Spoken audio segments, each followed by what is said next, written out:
பிரியமானவர்களே, ஆண்டவரும் அருமை இரட்சகருமாக இருக்கிற இயேசு கிறிஸ்துவின் இனிய நாமத்தினாலே மற்றும் ஒரு நல்ல ஒரு காலை பொழுதிலே உங்களை சந்திப்பதிலே நான் அதிகமாக மகிழ்ச்சி அடைகிறேன். இந்த நாள் முழுவதுமாக நீங்கள் செய்கிற எல்லா காரியத்திலேயும் கர்த்தருடைய கரம் உங்களோடு கூட இருந்து உங்களை ஆசீர்வதிப்பதாக. ஒரு வசனத்தை நாம் வாசிக்கலாம்.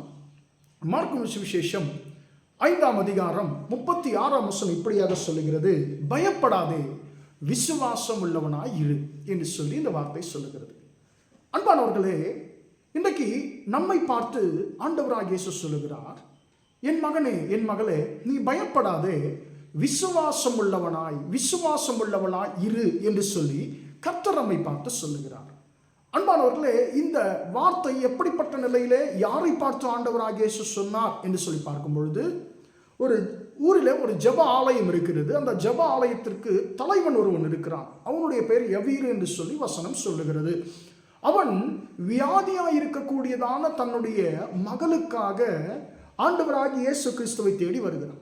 வந்த உடனே அவரை பார்த்து அவருடைய பாதத்தில் விழுந்து அவன் கேட்கிறான், ஆண்டவரே, என்னுடைய பிள்ளை மரண அவஸ்தையாக இருக்கிறான், நீங்கள் வந்து அவள் மேல் உங்களுடைய கைகளை வைக்கும் பொழுது ஆண்டவரே அவள் பிழைப்பாள் என்று சொல்லி ஆண்டவரை பார்த்து அவன் வேண்டிக் கொள்ளுகிறான். அன்பானவர்களே, அவரை இயேசு கிறிஸ்துவை அவன் தன்னுடைய வீட்டுக்கு கூட்டிக் கொண்டு போகும் பொழுது வழியிலே 12 வருஷமாய் வியாதியாக இருக்கக்கூடியதான ஒரு பெண் இயேசுடைய வஸ்திரத்தை தொட்டு சுகத்தை பெற்றுக்கொள்கிறார். அப்பொழுது அந்த பெண்ணோடு கூட இயேசு கிறிஸ்து பேசிக்கொண்டிருக்கிறார். விசுவாசத்தை குறித்து தான் பேசிக்கொண்டிருக்கிறார். அந்த பெண்ணை பார்த்து ஆண்டவர் என்ன சொல்லுகிறார், உன் விசுவாசம் தான் உன்னை ரட்சித்தது, உன் விசுவாசம் தான் உன்னை காப்பாற்றினது, நீ சமாதானத்தோடு போய் உன் வேதனை நீங்கி சுகமாயிரு என்று சொல்லி ஆண்டவர் அந்த பெண்ணோடு பேசிக்கொண்டிருக்கிறார். ஒரு பக்கம் கர்த்தர் விசுவாச பாடத்தை இந்த மனுஷனுக்கு கற்றுக் கொடுத்து கொண்டிருக்கிறார். கண்ணுக்கு முன்பதாக ஒரு மனுஷன் ஆண்டவராகிய இயேசு கிறிஸ்துவை விசுவாசித்தால் என்ன நடக்கும் என்று சொல்லி யவீரு இப்பொழுது பார்த்து கொண்டிருக்கிறான்.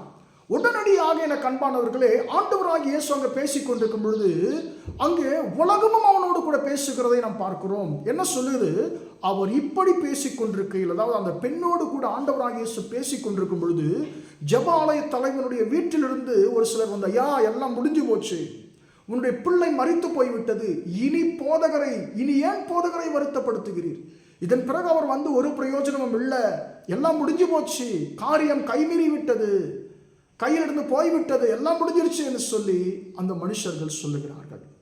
அன்பானவர்களை, உடனடியாக மீண்டுமாக ஆண்டவர் சொல்லுகிறார் அந்த யவீருவை பார்த்து, பயப்படாதே, விசுவாசம் உள்ளவனாயிரு என்று சொல்லி ஆண்டவராகிய இயேசு கிறிஸ்து அந்த யவீருவை பார்த்து சொல்லுகிறதை நாம் பார்க்கிறோம். எனக்கு அன்பான தேவனுடைய பிள்ளைகளே, இன்றைக்கு உலகமும் நம்மோடு கூட பேசுகிறது, ஆண்டவராகிய இயேசு கிறிஸ்து நம்மோடு கூட பேசுகிறார். நாம் யாருடைய வார்த்தைக்கு நாம் செவி சாய்த்துக் கொண்டிருக்கிறோம், யாருடைய வார்த்தைக்கு நாம் கீழ்ப்படுகிறோம் என்பதை, யாருடைய வார்த்தையை நாம் கேட்கிறோம் என்பதை நாம் யோசித்து பார்க்கணும். உலகம் சொல்லுது, எல்லாம் முடிஞ்சு போய்விட்டது, எல்லாம் இனி ஒன்றும் பண்ண முடியாது, இயேசு கிறிஸ்துவால கூட வந்துட்டு உன்னை காப்பாற்ற முடியாது, இனி அவர் உன்னுடைய வாழ்க்கையில ஒன்றும் செய்ய முடியாது என்று சொல்லி உலகம் சொல்லுகிறது. ஆனால் ஆண்டவர் சொல்லுகிறார், இல்லை, பயப்படாத, விசுவாசத்தை விட்டுறாத என்று சொல்லி ஆண்டவராகிய இயேசு அந்த மனுஷனோடு கூட பேசுகிறார். அன்பானவர்களே, அந்த மனிதனுக்கு இப்பொழுது ஒரு பெரிய ஒரு குழப்பம், நான் யாருடைய வார்த்தையை நான் எடுத்துக்கொள்வது, என்னுடைய வேலைக்காரர்கள் உலக மனுஷர்கள் பேசுகிறார்கள், எல்லாம் முடிஞ்சு போய்விட்டது என்று சொல்லி, ஆனால் உலகத்தை உண்டாக்கிறவர் சொல்லுகிறார், எனக்காக எல்லாவற்றையும் செய்கிறவர் சொல்லுகிறார், இல்லை, பயப்படாத, விசுவாசத்தை விட்டுறாத, விசுவாசம் உள்ளவனாயிரு, அந்த விசுவாசம் இருந்தால் உன்னுடைய வாழ்க்கையில் நீ எல்லாவற்றையும் கர்த்தரிடத்தில் பெற்றுக்கொள்ள முடியும் என்று சொல்லி ஆண்டவராகிய இயேசு சொல்லுகிறார். அன்பானவர்களே, அவர் என்ன தெரியுமா செய்தான், உலகத்தின் வார்த்தைகளை முழுவதுமாக புறக்கணித்து தள்ளிவிட்டான். ஆண்டவரே, இந்த உலகம் எனக்கு ஒன்றுமே செய்யாது, இந்த உலக மனுஷர்கள் எனக்கு ஒன்றும் செய்ய மாட்டாங்க, என்னை பயமுறுத்துவதை தவிர, என்னுடைய விசுவாசத்தை சீர்குலைப்பதை தவிர ஒன்றும் செய்ய மாட்டாங்க. ஆண்டவரை, நான் உம்மை சார்ந்து கொள்ளுகிறேன், உம்முடைய வார்த்தைகளை நான் சார்ந்து கொள்ளுகிறேன் என்று சொல்லி ஆண்டவராகிய இயேசு கிறிஸ்துவின் வார்த்தைகளை சார்ந்து கொண்டான். அந்த வார்த்தைகளை பிடித்து கொண்டான். என்ன நடந்தது, வீட்டுக்கு போனால் அந்த மரித்து போன அந்த சிறு பிள்ளை படுக்க வைக்கப்பட்டிருக்கிறது, அவருடைய பிணம் இருக்கிறது வீட்டில். அன்பானவர்களே, ஆண்டவராகிய இயேசு கிறிஸ்து எல்லோரையும் வெளியே அனுப்பிவிட்டு அன்பானவர் அந்த பிள்ளையை உயிரோடு எழுப்பி கொடுத்தார். என்ன நடந்தது, இதற்கு காரணம், இந்த அற்புதத்திற்கு காரணம் யவீருவனுடைய விசுவாசம். அவருடைய துக்கம், வேதனை எல்லாவற்றையும் யவீரு இயேசுவின் மீது வைத்த விசுவாச நிமித்தமாய் விசுவாசத்தின் நிமித்தமாய் ஆண்டவராகிய இயேசு மாற்றி போட்டார். எனக்கு அன்பான தேவனுடைய பிள்ளையே, இன்றைக்கு நாம் யாருடைய வார்த்தையை நாம் கேட்டுக்கொண்டிருக்கிறோம்? உலகம் சொல்லுது எல்லாம் முடிஞ்சு போச்சு, இனி நடக்காது, இனி அவ்வளோதான் என்று சொல்லி உலகம் சொல்லுகிறது. ஆனால் ஆண்டவர் சொல்லுகிறார், பயப்படாத, விசுவாசம் உள்ளவனாயிரு என்று சொல்லி. அன்பானவர்களே, யவீர் இயேசுவினுடைய வார்த்தை பிடித்து கொண்டது நிமித்தமாக அவன் சூழ்நிலைகள் எல்லாவற்றையும் கர்த்தர் தலைகீழாய் மாற்றி போட்டார்.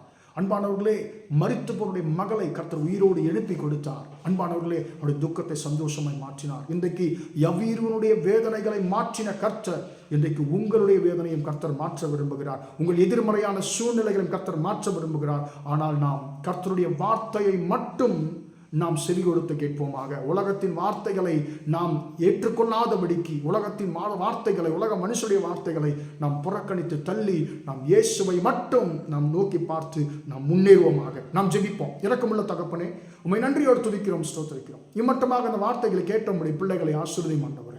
அப்பா, பயப்படாத, விசுவாசம் உள்ளவனாயிரு என்று ஆண்டவரே நீர் சொன்னபடி ஆண்டவரே, எங்கள் வாழ்க்கையிலே நாங்கள் உலகத்தின் ஆண்டவரே வார்த்தைகளை அல்ல, உலக மனுஷனுடைய வார்த்தைகளை அல்ல ஆண்டவரே, உம்முடைய வார்த்தைகளை மட்டும் ஆண்டவரே நாங்கள் கேட்டு நாங்கள் முன்னேற கர்த்தர் உதவி செய்யும். அந்த கிருபை ஆண்டவரே அப்பா, அந்த வார்த்தைகளை கேட்டுக்கொண்டிருக்கிற ஒவ்வொருவருக்கும் கர்த்தர் நீர் கொடுத்து நடத்தும்படியாக ஜெபிக்கிறோம். இந்த நாள் முழுவதுமாய் உம்முடைய பிள்ளைகள் செய்கிற எல்லா காரியத்திலையும் உம்முடைய ஆசீர்வதிக்கும் கரம் கூட இருந்து ஆண்டவரை ஆசீர்வதித்து நடத்தட்டும் என்று சொல்லி இயேசுவின் நாமத்தில் ஒப்புக் கொடுத்து ஜெபிக்கிறேன், ஜீவனுள்ள நல்ல பிதாவே. ஆமென், ஆமென். பிரியமானவர்களே, கர்த்தர் உங்களை ஆசீர்வதிப்பார். Praise the Lord, praise the Lord.